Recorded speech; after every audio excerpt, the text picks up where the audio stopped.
Bonjour, dans cette vidéo, je vais vous montrer comment partager des documents ou des fichiers de Google Drive avec vos amis de l'école ou encore avec vos enseignants. Donc la première chose que tu dois faire, c'est d'entrer dans ton compte de Google Drive et ensuite trouver les documents que tu veux partager avec eux. Tu vas ensuite les sélectionner dans la petite case à cocher. Si c'en est qu'un, tu sélectionnes seulement celui-là. Et ensuite, tu appuies sur le bouton ici pour partager. Ensuite, tu vas aller dans Inviter des utilisateurs et tu vas taper le nom des personnes que tu veux partager avec. Dans ce cas, c'est André Quentin.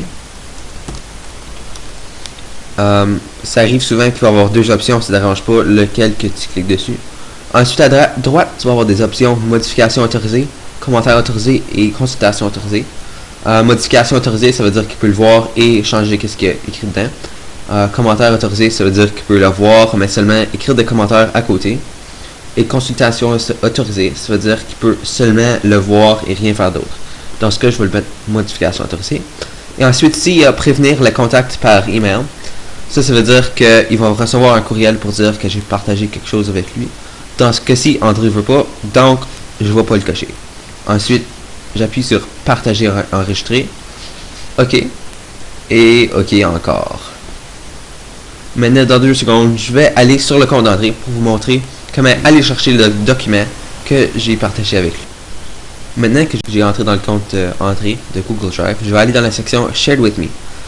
La première façon, donc, pour aller le trouver, c'est d'aller dans Shared with me, comme j'ai dit.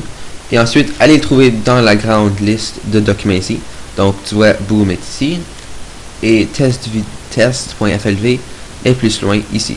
La deuxième façon, c'est d'aller dans la barre de recherche en haut et de simplement les taper pour aller le voir. Donc test.flv est ici et si je vais aller boom, je l'ai tapé là et ensuite si je vais dessus, j'ai mis modification autorisée, donc je peux aller ici et le changer comme je le veux.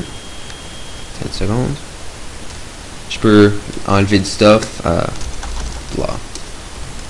comme ça et maintenant si je le ferme, ça va automatiquement le sauvegarder. Comme ça, si je retourne, il va encore être modifié de la façon que j'ai modifié il y a 2 secondes. Donc, c'est tout pour la vidéo. J'espère que ça vous a été instructif et que ça va vous aider dans le futur.